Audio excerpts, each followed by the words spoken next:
색다른 관점과 따뜻한 시선, 지역을 보는 새로운 눈. 전북 CBS 사람과 사람. 네, 지난 화요일이었죠. 차기 대선 주자인 이낙연 대표가 대권, 당권 분리 원칙에 따라서 대표직을 내려놓았습니다. 이에 따라서 민주당 오는 5월에 새 대표를 선출하게 됐는데요. 현재까지 송영길, 우원식, 홍영표 의원 간 3파전 구도로 최근 잇따라서 전북을 찾으면서 호남 민심 공략에 나선 모습이네요.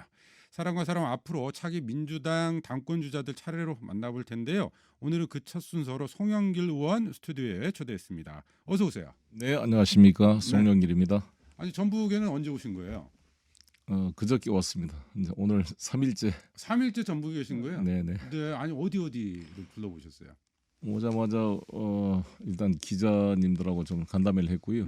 송화진 지사님, 송지용 의장님 그 의회와 그 도청을 들렸고요. 이어서 남원 임실 순창을 들렸다가 순창에서 하룻밤 잤어요. 아 그러시군요. 전주 한옥마을에서 한번 자고. 아니 근데 통상적으로 당일치기 방문하시는 경우는 많이 봤는데 네. 사흘간이나 전북에 머무르시는 뭐 특별한 이유가 있을까요?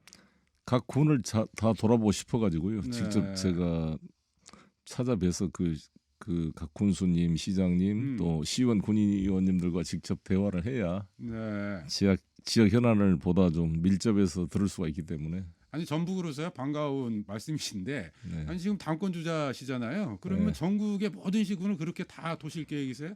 네, 가능하면 그러려고 합니다. 예. 네, 알겠습니다. 자, 이낙연 대표 사퇴로 공석이 된 민주당 대표 이제 차기 당권 선거가 이제 5월 초 개최 예정인 거죠? 네. 네. 5월 8일이나 9일쯤 될 것 같습니다. 우리 송영길 의원께서는 지금 당권의 세 번째 도전이신가요? 네, 그렇습니다. 네. 다시 당권 레이스에 나선 이유 어디에 있습니까? 뭐 당연히 제가 5선 국회의원이고 인천시장을 경험해서 제가 16대 국회의원 출발했는데 지금 현역에 남아 계신 분이 이낙연 전 대표님, 박병석 국회의장님, 저 송영길 3명이 남았습니다.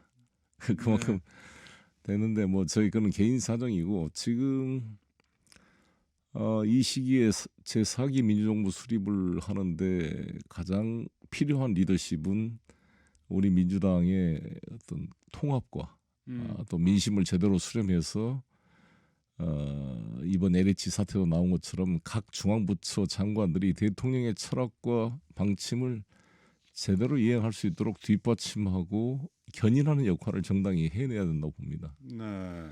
그런데 제가 또 적임자가 아닐까 이렇게 생각하고 있습니다. 현재 민주당이 처한 상황, 거기다 차기 대권까지 좀 네. 앞두고 있는 상황에서 누구보다도 민주당에 좀 입안되어 있는 일정하게 민심을 수렴하는 이런 역할들, 그리고 당내 통합 여기에서는 가장 강점이 있다. 송영길 의원이.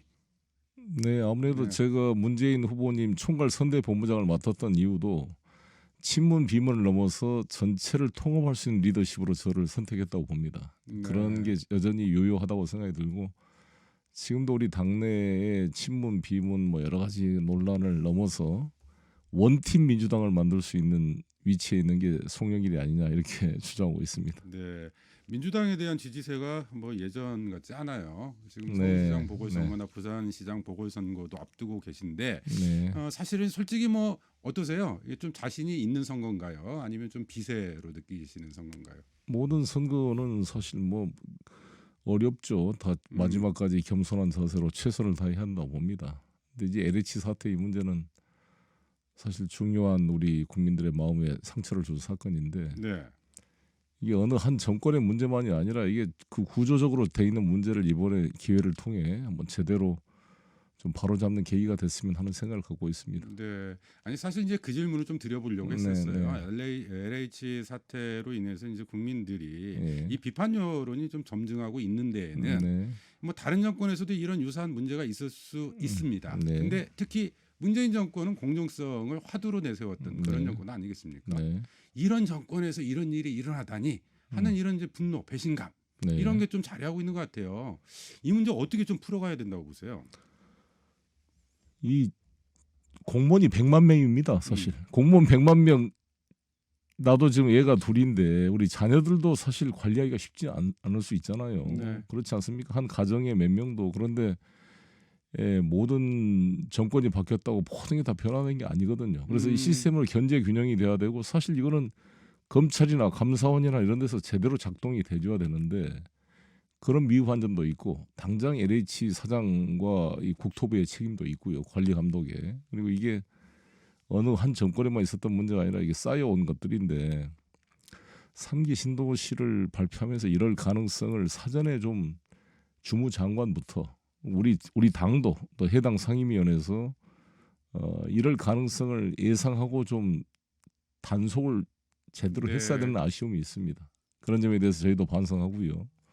또 이번 계기로 이제 변창흠 장관도 사퇴 의사를 표시했고 또 뭐 LH 한 직원이 또 운명을 달리하는 안타까운 일이 있었는데 이게 막 무조건 마물을 끼워 팔기식의 마녀 사냥의 개념이 아니라 제대로 한번 제도적으로 바로잡고 우리 민주당은 전수조사를 하자 그랬습니다. 근데 야당 주호영 대표가 그거를 거부하고 있는데 이번 기회에 우리 국회의원들 전원 보좌관들 전수조사에서 한번 밝혀주는 게 필요하다 이렇게 생각합니다. 알겠습니다. 그런 시스템들이 좀 마련되는 계기가 됐으면 싶네요. 네.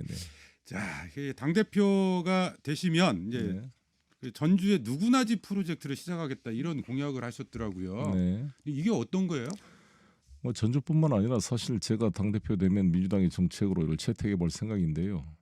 제가 인천시장 시절부터 시작했던 겁니다. 그래서 집이라는 게 소유의 개념이 아니라 주거 개념으로 하자 그러지만 공공임대주택은 임시적인 것이고 다른 사람들은 집을 사서 집값이 오르고 있는데 자기 집을 갖고자 하는 욕구를 대체할 수 없거든요. 공공임대주택이. 그래서 송영길의 누구나 집 프로젝트는 임대차로 살기는 살되 집값의 10%를 투자하면 언제든지 최초의 분양가격으로 살 권리를 부여해주는 구조입니다.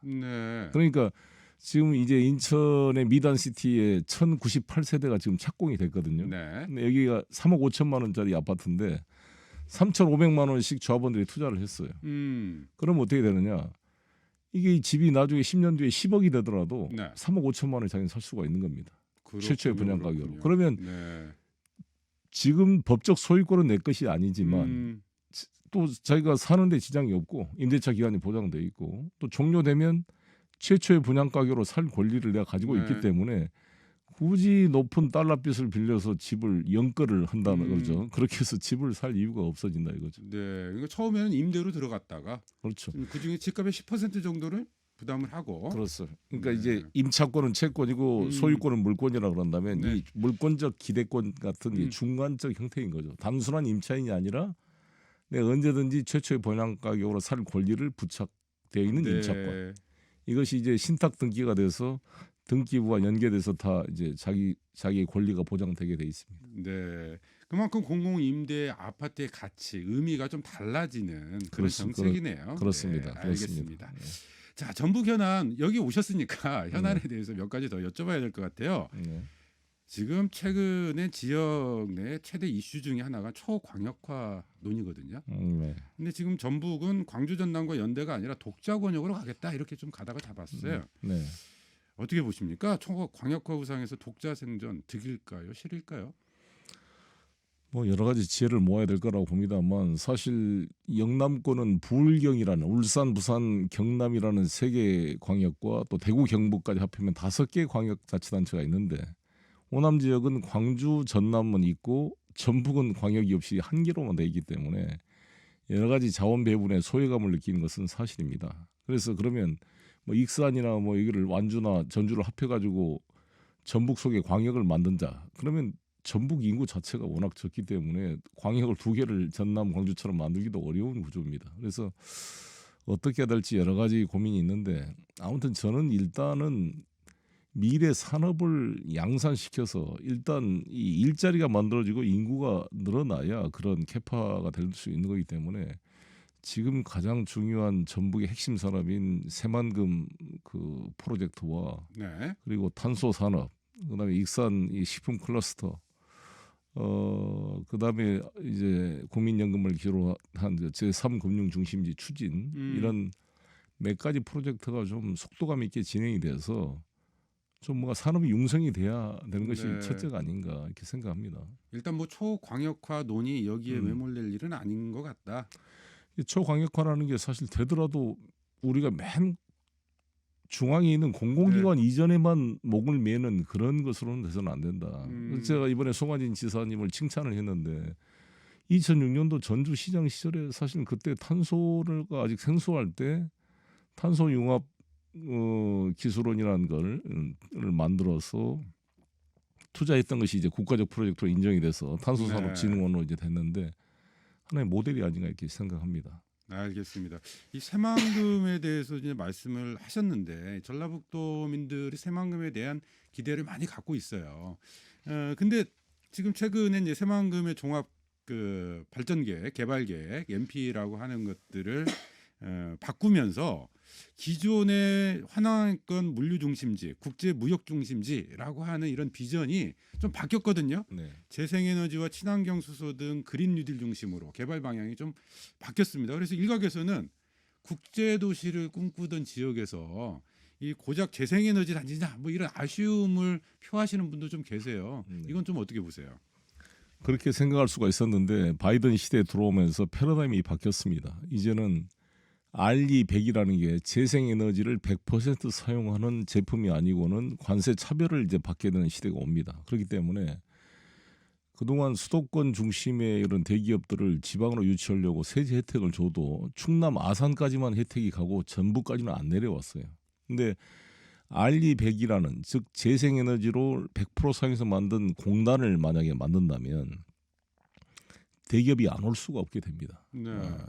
우리 전 국토를 2050년까지 탄소 중립화로 해서 재생에너지 100%로 만들기는 쉽지 않습니다. 그러나 특정 지역을 특화시켜서 재생에너지만 쓰는 산업단지를 만나고 한다면 그게 바로 우리 새만금과 전남 신안 지역이 될 거라고 보여집니다. 그래서 이번에 태양광 2.8기가와트면은 신고리 원자력 오리코기와 똑같은 캐파거든요. 1.4기가니까 원전 한 개가. 거기다가 풍력과 그다음에 그 연료전지까지 합하면 3기가와트인데 그러면 그 정도면 100% 인정이 될 수가 있고 그래서 중요한 기업들을 끌어들이고요. 군산형 일자리와 결합시키고 그다음에 저는 이제 하림 제가 김원국 사장님하고 아주 친하고 자주 소통을 하는 사이인데 그 김원국 사장님 제안이 난 일리가 있다고 보는 게 여기 새만금 신항을 제2의 암스테르담 항처럼 만들어서 네덜란드가 북유럽의 식량의 공급 기지가 된 것처럼 이 식품 산업 물류를 만들어 보자는 겁니다. 네. 예를 들어서 오렌지가 하나도 나지 않는 네덜란드가 아프리카나 저런 남쪽에서 오렌지를 수입해 가지고 거기서 주스를 가공하고 식품을 만들어서 북유럽 오렌지 소비의 60%를 공급하고 있습니다.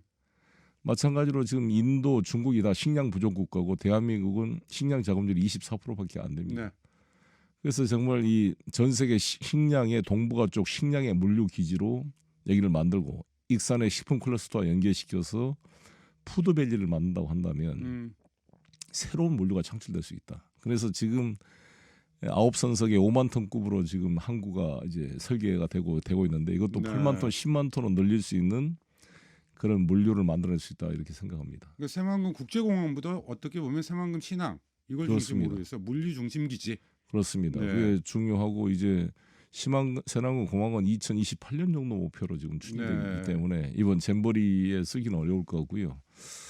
근데 중요한 것은 국제적 그게 되려면 사실 이제 중국과 그리고 우리 문재인 정부의 신남방 정책의 주요 대상인 인도, 베트남, 인도네시아의 교역이 이 새만금과 연결돼서 됐을 때 이게 가능해지는 건데 네. 지금 미중 간의 그 갈등 때문에 상당히 좀 어려워질 면이 있습니다. 그랬을 때 이제 오히려 생산의 밸류 체인을 중국 의존도에서 포트폴리오를 하게 되고 많은 국가들이 네. 그 기회를 우리 새만금이 잡을 수 있을 가능성도 있다고 봅니다. 그래서 네.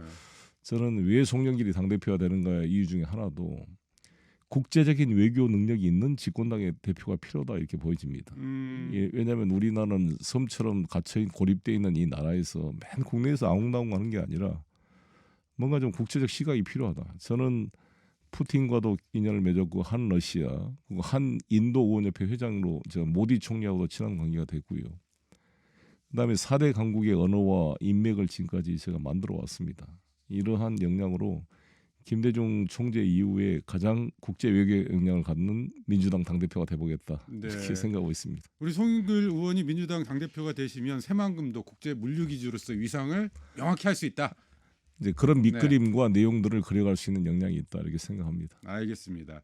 새만금 국제공항 잠깐 좀 이야기를 앞에서 언급을 했었는데 이전에 무안공항이 대표적 세금 낭비 사례다 이렇게 네. 꼽으셨잖아요. 네네. 새만금 국제공항에 대해서도 그런 우려를 하시는 분들이 있으시거든요. 당연히 그렇습니다. 네. 예. 그래서 저는 이제 물류를 만드는 게 필요하고 사실 제가 이번에 가덕도 공항은 강력히 주장했잖아요. 그럼 네. 800만 부울경에 물류가 가능하기 때문에 그랬던 겁니다. 그런데 이제 무안공항은 이제 광주공항과의 그 갈등 때문에 지금 어정쩡하게 돼 있어서 그렇습니다. 그래서 광주공항의 국제선과 국내선 군공항을 한꺼번에 이전 통합시켜서 무안에다가 어떤 인센티브를 정확히 줘서 해결하는 방안을 비롯해서 여러 가지 이제 지금 논의가 되고 있는데 그에 대해서 네. 제가 지금 대안을 곧 제시하려고 합니다. 아니 근데 정작 새만금 국제공항 예탁까지 면제하면서 네, 정권 네. 차원에서도 필요하다 이렇게 네. 인정했는데 네. 지금 균형 발전 차원에서라도 근데 실제 설계에 들어가고 이런 내용들이 좀 하나씩 나오는 걸 보면 네, 국제공항으로서 턱없이 규모가 작다 이런 네. 지적도 좀 나오거든요. 네.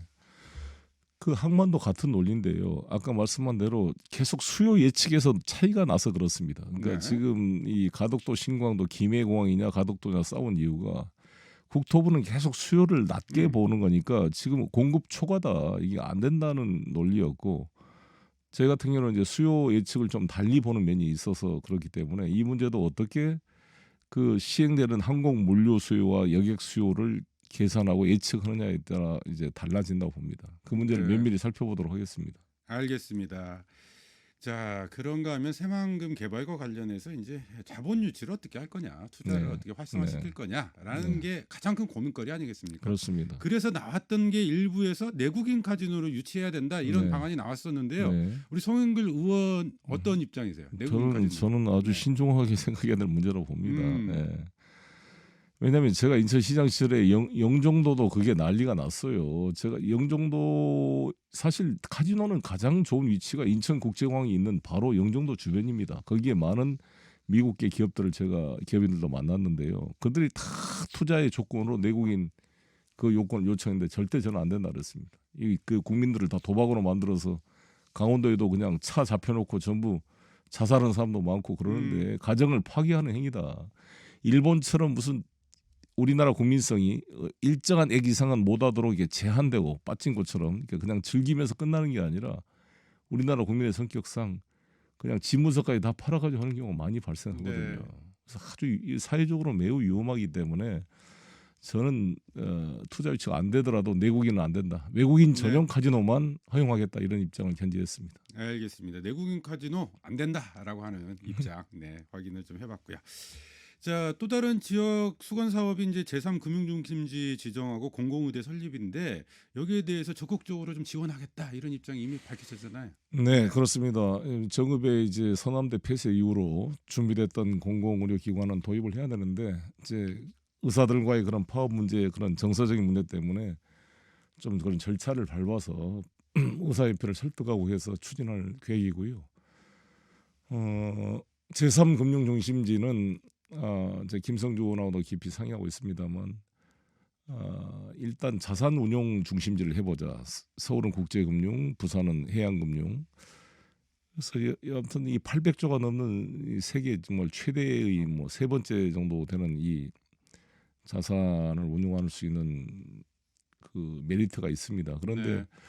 그 주변 이제 여건 속에 이거를 억지로 인센티브를 줘서 아니면 강제로 할 수가 없기 때문에 어떠한 조건을 만들 것인지는 수요자 입장에서 그 자산 운용사들과 쭉 같이 만나서 같이 좀 지혜를 짜놔야 될 문제다. 저도 아무튼 네. 염두에 두고 저도 제가 연대 변호사 출신이지만 연대 상대를 제가 졸업했습니다. 네, 경제 전문가시기도 예, 하시죠. 네. 그래서 저희 동기들이나 선후배들이 다 자산 운용사 이런 데 있기 때문에 지혜를 모아보도록 하겠습니다. 네, 알겠습니다. 그 공공의대 설립 같은 경우에 혹시 문재인 정부 혹은 21대 국회 임기 내에 좀 이루어질 수 있을까요? 될 수 있도록 최선을 다하겠습니다. 그러려면 좀 풀어야 될 문제가 어떤 겁니까?